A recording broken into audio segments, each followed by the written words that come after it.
found on a mechanic's chest. The dragon hatchlings had disappeared for weeks. Found on a mechanic's chest. The dragon hatchlings had disappeared for weeks. Jake Morrison woke to something warm pressing against his bare chest. His eyes snapped open in the dim light of his repair shop's back room. 3 small shapes huddled on top of him, their scales catching the morning sun filtering through the grimy window.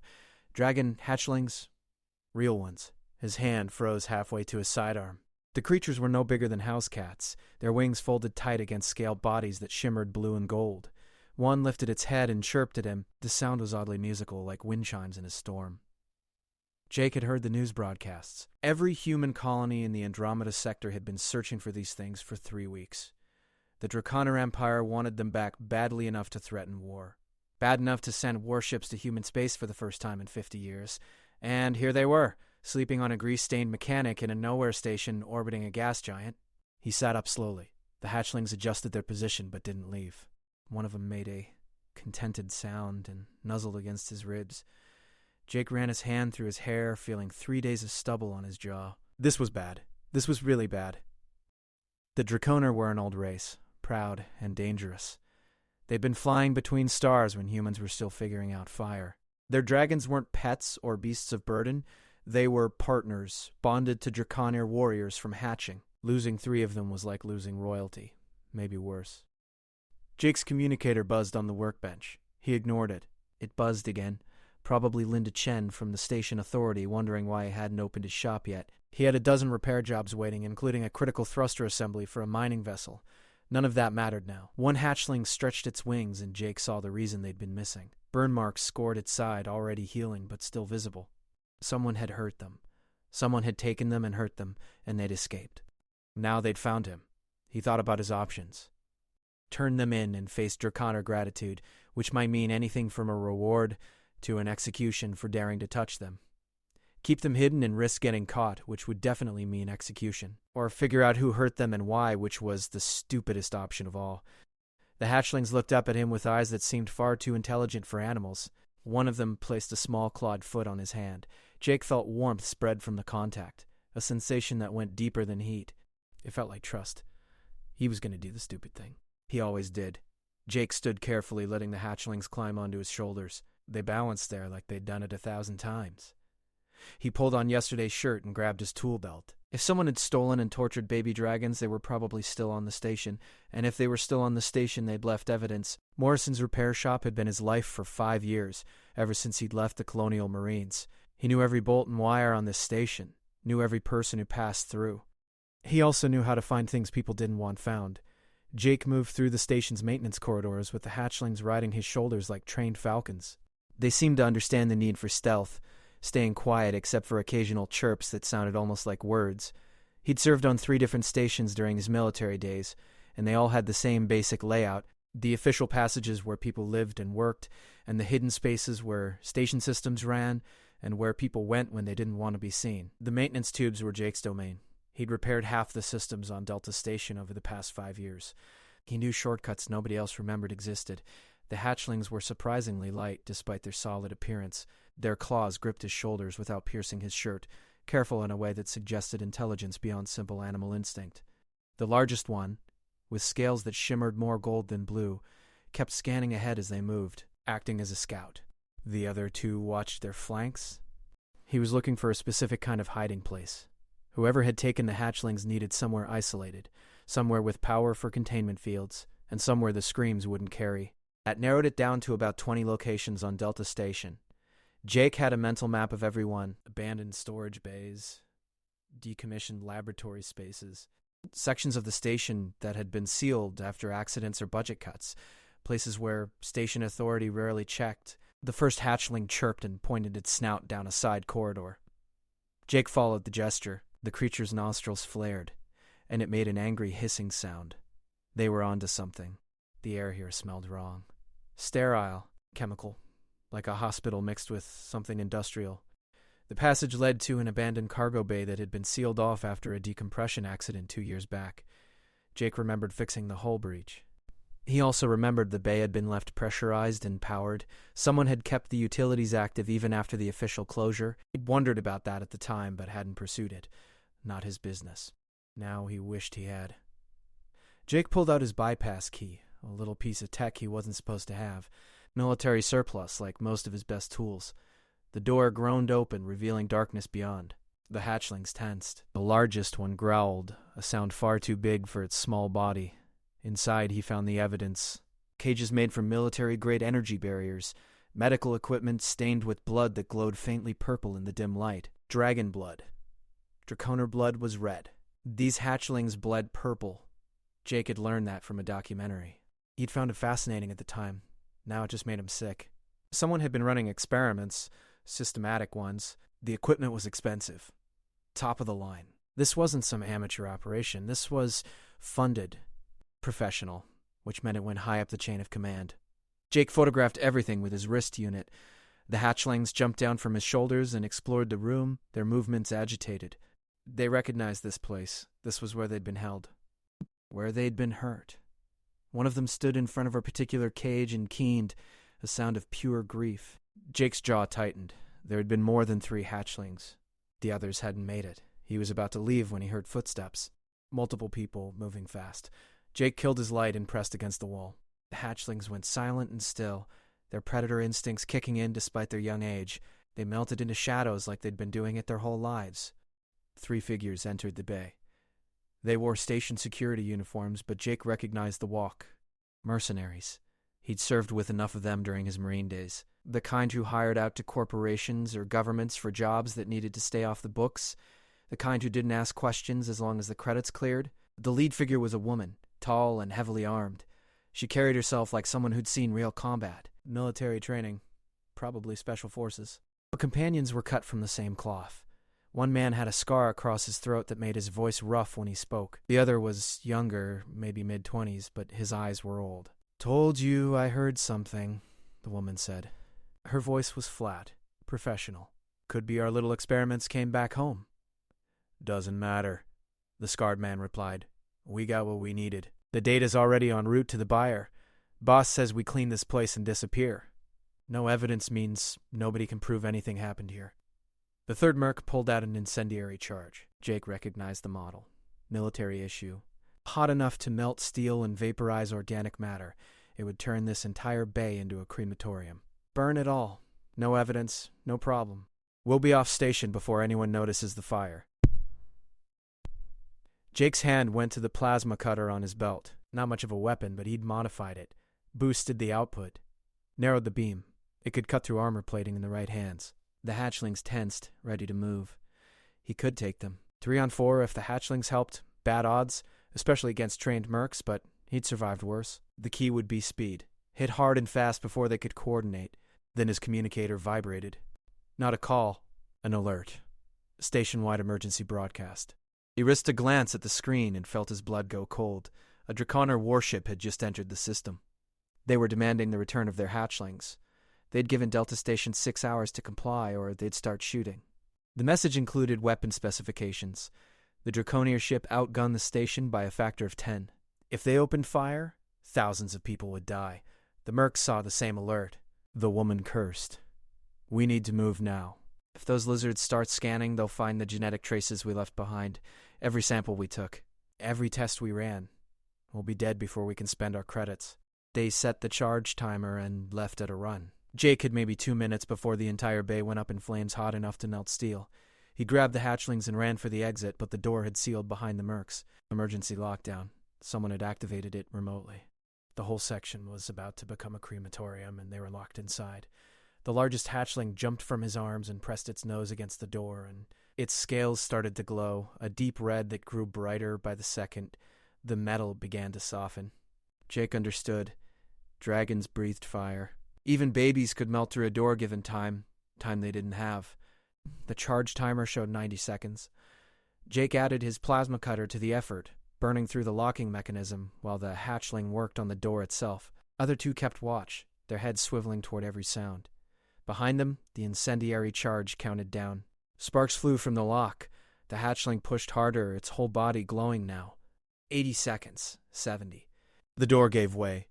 Jake scooped up the hatchlings and dove through the opening just as the bay exploded. Fire chased them down the corridor, a wave of superheated air that singed his hair and made the hatchlings squeal in pain. He ran harder than he'd run in years, his lungs burning, his legs screaming.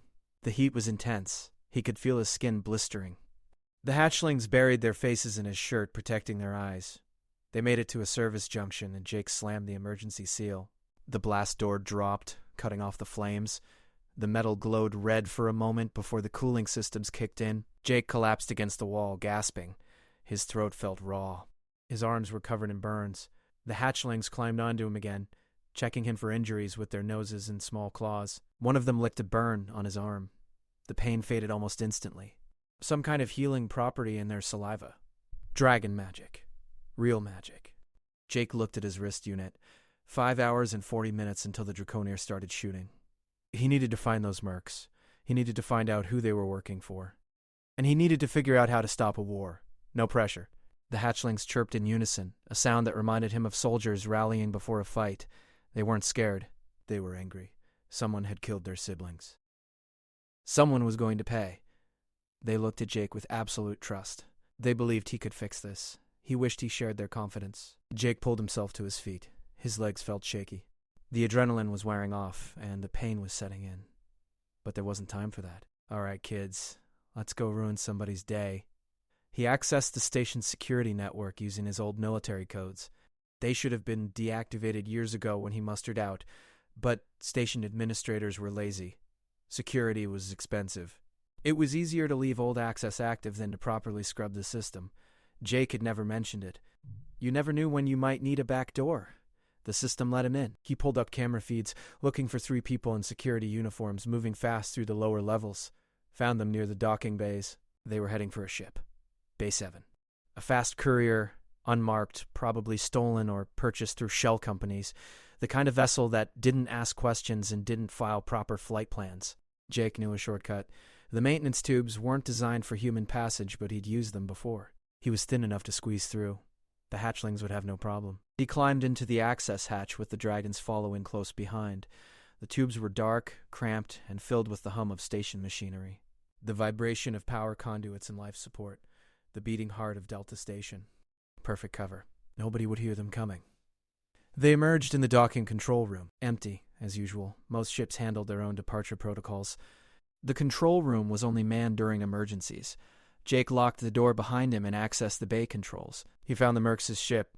Registration showed it as a private transport, but the hull configuration was all wrong. Too much armor. Too many weapon hardpoints. This was a combat vessel masquerading as civilian. He sealed the docking clamps and shut down their fuel feed. They weren't going anywhere. Then he triggered the bay's security alert. Station security would respond. Real security this time, not mercenaries in stolen uniforms. He needed these 3 caught in talking before the Draconier got impatient. Before they decided negotiation was pointless and started shooting. The hatchlings were agitated, pacing the small room. The largest one kept looking at Jake and then at the door, like it wanted to be out there hunting. He understood the feeling, the desire for direct action, for justice. But this needed to be handled carefully. One wrong move and everyone on the station died. His communicator buzzed. Linda Chen. He answered this time. Couldn't avoid her forever. Jake, what the hell is going on? We've got a Draconer warship in orbit, unauthorized explosions in the maintenance sector, and someone just locked down docking bay 7. Please, tell me you're not involved in whatever this is. Her voice was stressed but controlled. Linda had run Delta Station's security for 10 years. She'd seen her share of crises. Jake winced. I'm involved, but I'm on the right side. Listen, Linda, Bay 7 has 3 people trying to leave. They're the ones who took the dragon hatchlings. They ran experiments on them. Killed some of them. I've got evidence. Photos. Physical location. Everything you need. Silence on the line. Then, where are you right now? Docking control. Bay 7. Stay there. I'm coming to you with a security team. And Jake? If you're lying to me, if this is some kind of story, I'll throw you out an airlock myself. We're hours away from getting blown up by an alien warship. I don't have time for games. The connection cut. Jake looked at the hatchlings. They were watching him intently. That went better than expected. She didn't shoot me over the comm line. 10 minutes later, Linda arrived with 4 armed security officers. Real ones this time. Jake recognized 2 of them. Former military, like him. They took the situation seriously. Weapons ready. Eyes scanning. Linda took one look at the hatchlings perched on Jake's shoulders and her eyes went wide. Those are actually them. The missing dragons. You really found them? Yep, they showed up in my shop this morning. Then I found where they'd been kept. Then those 3 in Base 7 tried to destroy the evidence. They're mercs. Someone paid them to grab the hatchlings and run experiments. They mentioned a buyer. Someone wanted the research data badly enough to risk war with the Draconier. Linda's expression hardened.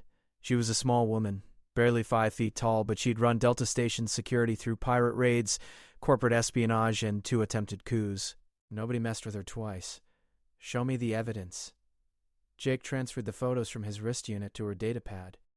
She scrolled through them, her face growing darker with each image. The cages, the equipment, the bloodstains.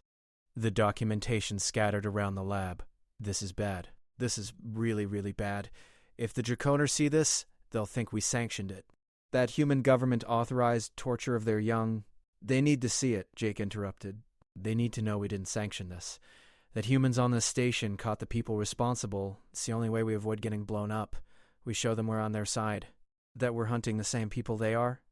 Linda looked at him for a long moment. Calculating? She was always calculating. You're right, but we need those mercs talking. We need names. Who hired them? Who was the buyer? What were they after? If this goes higher up the chain, we need proof. Otherwise, it's just our word against whoever's funding this operation. I can get them talking, Jake said quietly, the old Marine in him surfacing, the part that knew how to extract information when lives depended on it. Not how you used to in the Marines. We do this legal, everything by the book. Otherwise, we're no better than them. Linda's voice was firm. He knew his history, knew what he'd done during the war, what they'd all done when the situation demanded it. One of the security officers spoke up. His name was Danny Cruz, former colonial Marine like Jake. Ma'am, the suspects are trying to override the docking clamps. They're getting desperate. They know they're trapped. Linda made a decision, quick and clean. Flood the bay with sedative gas. Bring them in, unconscious. I don't want them having a chance to suicide pill. If they're military trained, they'll have death protocols. We need them alive. The officer nodded and moved to the controls. Within minutes, the gas deployed. The 3 mercs tried to reach their ship but collapsed before making it. Security moved in wearing respirators and dragged them out. Jake watched through the control room window as they were secured with restraints designed for the station's worst criminals and carried toward the holding cells. The largest hatchling made a sound that was definitely angry. It wanted justice. They all did. Jake scratched behind its eye ridge. Soon, we'll make this right. Linda turned to Jake. Now comes the hard part. We contact the Draconier. We tell them we have their hatchlings and the people who took them. And we pray they don't decide to make an example of this entire station anyway. Sometimes justice isn't enough. Sometimes people want revenge. Jake picked up his communicator. I'll do it. They're more likely to listen to the person who found their dragons. Person to person. Warrior to warrior. It's how they think. You sure about that? They might decide you're responsible. That you're part of it? First human they see gets the blame. Yeah, well, I've had a weird day. Might as well finish it right. Jake opened a channel to the Draconer warship. His hands were steadier than he expected. The response came in seconds. The Draconier face filled the screen.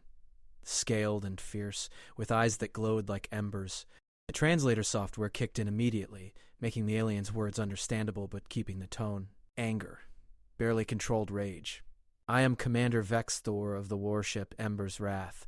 You will return our young immediately or face annihilation. This is not negotiable. This is not debatable. You have 5 hours and 37 minutes remaining. Jake didn't flinch. Didn't look away. Eye contact was important to Draconier. Sign of respect. Sign of courage. Commander, my name is Jake Morrison. I'm a civilian mechanic on Delta Station. Former colonial Marine. I found your hatchlings this morning. They're safe. They're with me right now. He adjusted his stance so the camera could see the dragons on his shoulders. The Draconer's eyes narrowed. Focused. One of the hatchlings chirped from Jake's shoulder. A specific sound. A call. Vexor's entire demeanor changed. The anger shifted into something else. Relief. Hope. You have them. You have actually found them. They live. Yes, sir. All 3 survivors. I also found where they were held. Someone on this station kidnapped them and ran experiments. Medical experiments. Torture? There were more hatchlings. They didn't make it. I'm sorry. We recovered their remains from the facility. We'll return them to you for proper rites. The screen went dark for a moment. When Vexor returned, his expression was something beyond anger. It was grief mixed with rage, the kind of emotion that started wars. Who did this? Give me names. Give me locations. The Draconeer Empire will have justice. We have 3 mercenaries in custody, but they were hired by someone off station. Some kind of research project? We're going to find out who. But Commander, I need you to understand something. The people of this station didn't know. The government didn't authorize this. This was criminals operating in secret. We caught them. We're on your side.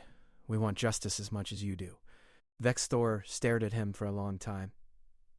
Jake could see the calculations happening. The decision being weighed. Trust or vengeance. Cooperation or war. The hatchlings bonded with you. I can see it in how they sit with you, how they respond to your presence. That is not something that happens by accident. Dragons know truth. They know honor. If they trust you, then perhaps I can as well. But trust must be proven. Jake felt the weight lift slightly from his chest. Not much, but enough to breathe. We'll find out who did this. We'll find out why. And we'll make sure it doesn't happen again. You have my word. Marine to warrior, I am coming to your station. I will see my young. I will see the evidence. And I will speak with these mercenaries myself. If your words prove false, if this is deception, your station burns. All of it.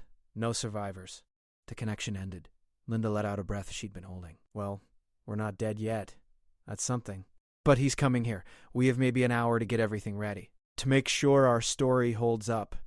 To make sure those mercs talk. Jake looked down at the hatchlings. They seemed calmer now, like they understood help was coming.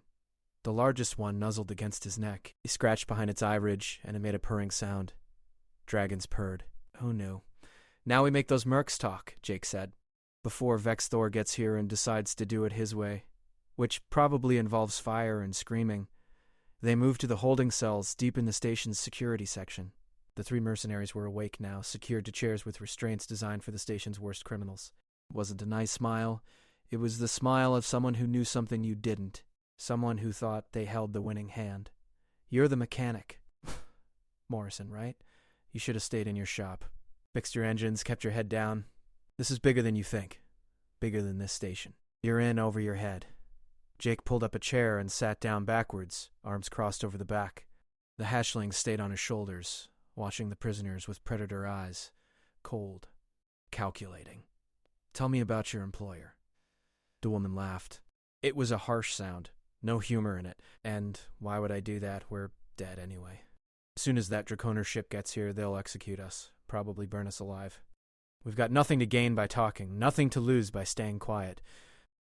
You've got the satisfaction of knowing you took down the people who paid you to torture children, Jake said quietly. Because that's what these are. Kids, babies.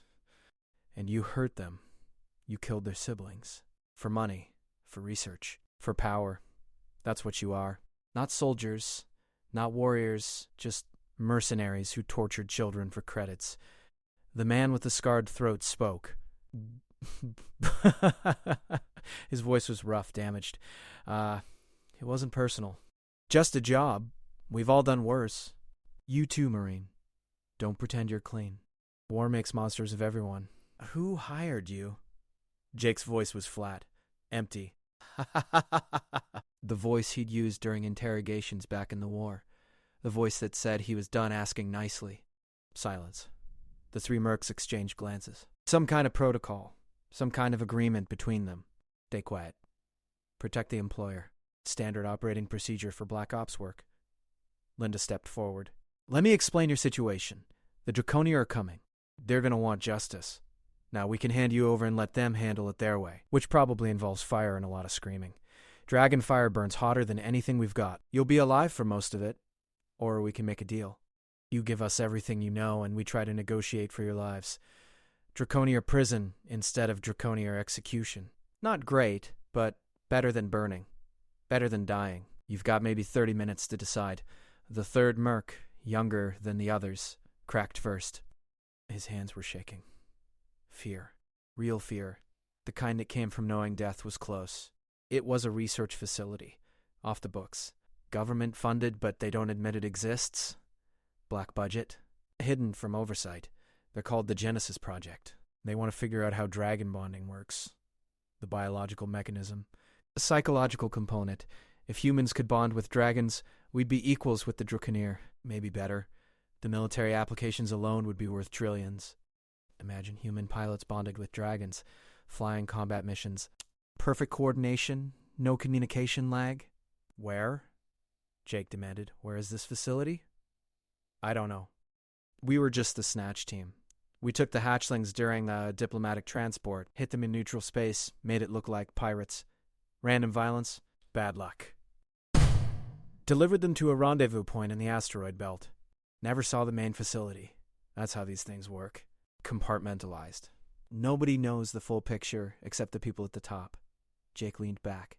Genesis Project. Government funded. Black budget. This was worse than corporate espionage. This was policy. Somewhere in human space, people in positions of power had decided that stealing and experimenting on sentient creatures was acceptable if it advanced human interests. The old logic. The ends justify the means. We're doing it for the greater good. The hatchlings hissed in unison. They understood enough. They knew these people had hurt them. One of them launched itself at the young merc, claws extended. Jake caught it mid-flight. Easy. We need them alive. Or testimony. For evidence. Linda was already on her communicator passing information up the chain of command. Jake heard her demanding to speak with the sector governor. Threats in her voice. This was going to the top. This couldn't be buried. Too many witnesses. Too much evidence. The Draconer knew. The secret was out. The female merc spoke again. Still that smile? You think this changes anything? You think exposing Genesis stops it? There are a dozen projects like this.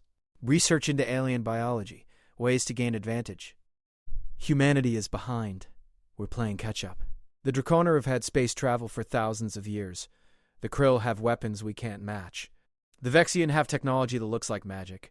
We're children playing with adults. Genesis was just one attempt to level the field. There will be others. There are others. Shut up, Linda snapped. Don't get to justify torture. You don't get to make this about survival. You're mercenaries. You did this for money. Don't pretend it was noble. The woman's smile faded. Believe what you want. But when the next war comes, when humanity is fighting for survival, you'll wish we'd succeeded. You'll wish we'd unlocked the secrets. That's when you'll understand. Jake stood. He'd heard enough. People always had justifications, always had reasons. It was never just cruelty. Never just greed. There was always some larger purpose, some greater good. It made it easier to sleep at night. An hour later, Commander Vexthor arrived on Delta Station with an honor guard of 20 Draconeer warriors. They were tall, 7 feet or more, their scaled bodies covered in ceremonial armor that looked ancient and beautiful. They carried weapons that looked ceremonial but probably weren't. Energy weapons. Plasma rifles. Things that could turn a human into vapor in seconds. Jake met them at the main airlock with Linda and the hatchlings. Station security had cleared the entire section. No civilians, no bystanders. This was too dangerous, too volatile. One wrong word and this turned into a massacre. Vexthor saw the young dragons and made a sound that was pure relief, a rumbling in his chest that might have been their version of crying. He knelt, and the hatchlings flew to him, chirping and crying. The commander spoke to them in his own language, his voice gentle. The hatchlings responded, their sounds becoming words Jake almost understood. Not quite language, not quite thought, something in between. After a moment, Vexthor stood. He looked at Jake, really looked, assessing. Measuring. They tell me you found them. You protected them. You hunted their tormentors. You are worthy of gratitude. The Draconer Empire acknowledges debt. I just did what anyone should have done, Jake said, meaning it. This wasn't heroism. This was basic decency. That is not true. Many would have turned them over immediately to avoid conflict, to protect themselves. You chose justice over convenience. You risked your life. The hatchlings have bonded with you. That bond is sacred among our people. It cannot be undone. It is soul deep. Jake felt his stomach drop. What does that mean exactly? It means they will want to stay with you. They will want to grow with you. And when they are mature, they will fight beside you. You are part of our people now, whether you intended to be or not. You are dragon bonded. You are kin. The largest hatchling chirped and climbed back onto Jake's shoulder. It seemed very pleased with itself, very satisfied, like it had accomplished something important. "I'm a mechanic," Jake said weakly. "I fix engines. I don't know anything about raising dragons." "You are a warrior who chose to become a mechanic? The hatchlings see your true nature." They see what you hide from yourself. They are never wrong. Dragons choose their bonds carefully. They chose you for reasons you will come to understand." Linda was trying not to laugh. Jake shot her a look that promised revenge. She just grinned. Vexthor's expression hardened. "Back to business. Now, show me those who harmed our young, and tell me of this Genesis project. Tell me everything, leave nothing out. The Draconier Empire will have full accounting." They moved through the station, Jake explaining everything he'd found. Vexthor listened without interrupting, his anger growing more focused with each word, controlled, directed. When they reached the holding cells, he stared at the three mercenaries with eyes that promised fire, eyes that promised pain. "You will tell me everything," he said. His voice was soft, quiet, more dangerous than shouting. "You will tell me who funded this, who ordered it, who benefits, and then you will face Draconer justice. Not human law, not human mercy. Our justice, our law. You harmed our children. That is unforgivable." The mercs talked, all of them. Fear was a powerful motivator. They gave up locations, names, research goals, funding streams. The Genesis project had been running for 2 years, funded through black-budget military spending. Hidden line items, shell corporations, money laundering. They'd been trying to force bonding between dragons and humans using everything from genetic manipulation to psychological conditioning to direct neural interface. None of it had worked. The dragons either died or went mad. The humans who survived the process were damaged, broken, empty. Jake felt sick. This wasn't just about these 3 hatchlings. This was systematic, industrial-scale cruelty. Dozens of dragons, hundreds of test subjects, all in pursuit of a weapon, of an advantage. When the mercs finished, Vexthor was silent for a long time. Then he spoke into his own communicator in his language. Sharp commands, precise orders. Within minutes, the Ember's Wrath transmitted all the evidence to every major government in human space and throughout Draconer territory. The photos, the testimony. The secret was out. No more hiding. No more denials. There will be consequences, Vexthor said. His voice carried weight, authority. This wasn't a threat. This was a promise. Your governments will answer for this. Sanctions. Trade restrictions. Military observers. But you, Jake Morrison, and you, Linda Chen, and this station, you took action. You chose honor. The Draconier Empire remembers such things. Remembers allies. Remembers friends. Jake didn't feel particularly honorable. He felt tired and angry and confused. He also had 3 baby dragons who apparently thought he was their parent now. His life had gotten complicated in ways he couldn't have imagined. The sector governor arrived 6 hours later, looking panicked and angry in equal measure. She found herself facing both Delta Station security and an extremely unhappy Draconer commander backed by 20 warriors. The negotiations lasted 3 days. Jake wasn't part of them. He was too busy figuring out how to feed baby dragons and explaining to his neighbors why there were scorch marks on his shop ceiling and why small flying reptiles kept stealing their laundry. The outcome was this. The Genesis project was shut down and its leadership arrested. Public trials, full transparency. The human government issued a formal apology and paid reparations. Massive reparations. Enough to hurt. Enough to mean something. An alliance was proposed, with cultural exchanges and joint research conducted ethically, supervised, transparent. The Draconier accepted, provisionally. Trust would take time, but it was a start. And Jake Morrison, mechanic, became the first human dragon rider in history. Whether he wanted to or not, the hatchlings grew fast. Dragon fast. Within 6 months, they were the size of horses. Within a year, they could carry Jake in flight. Their names were Ash, Ember, and Storm, though Jake hadn't chosen those names. The dragons had chosen them, communicating through the bond that grew stronger every day. A connection that went deeper than words. Emotions. Thoughts. Sometimes memories. It was invasive and intimate and occasionally overwhelming. It was also incredible. He learned their language, not the chirps and sounds, but the real language underneath. The language of thought and feeling. He learned to fly, strapped to Ash's back with a harness he'd built himself. Modified from safety equipment. Reinforced. Tested. The first flight had been terrifying. The second was exhilarating. By the 10th, he couldn't imagine being grounded again. He learned that being bonded to dragons meant feeling their emotions and them feeling his. When he was angry, they were angry. When they were happy, he felt joy. It made lying impossible, made hiding feelings pointless. They knew him better than he knew himself. They saw through every wall he'd built, every defense. It was uncomfortable. It was also freeing. The station changed, too. The Draconier established a small embassy on Delta, with Vexthor as the permanent ambassador. His tour of duty was extended indefinitely. He and Jake became friends, spending evenings trading stories and watching their bonded dragons play in the station's cargo bays. The commander never quite understood human humor, but he tried.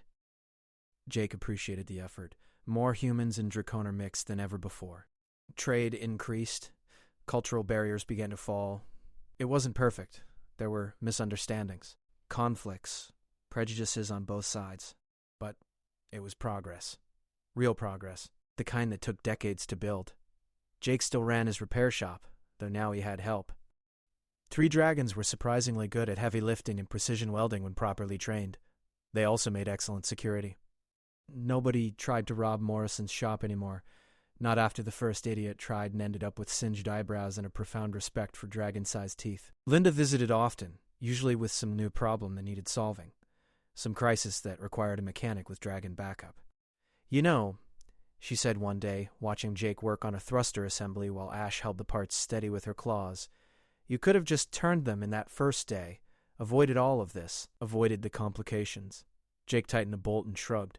"Yeah, but then I wouldn't have family." The dragons chirped in agreement. Family. That's what they'd become. Humans and Draconier, bonded by accident and choice, building something new together, something better than what came before. The people who'd run the Genesis Project had wanted to forge bonds for power and military advantage. They'd failed because they'd approached it wrong. Bonds weren't made through force or science. They weren't manufactured in laboratories. They were made through trust and sacrifice and showing up when it mattered, through choosing to do the right thing even when it was hard, especially when it was hard. Jake had shown up. The dragons had never forgotten, and in doing so, he'd helped bridge a gap between species that had been separate for millennia, not through diplomacy or treaties, through simple decency, through seeing suffering and choosing to act. Not bad for a mechanic who just wanted to fix engines and be left alone.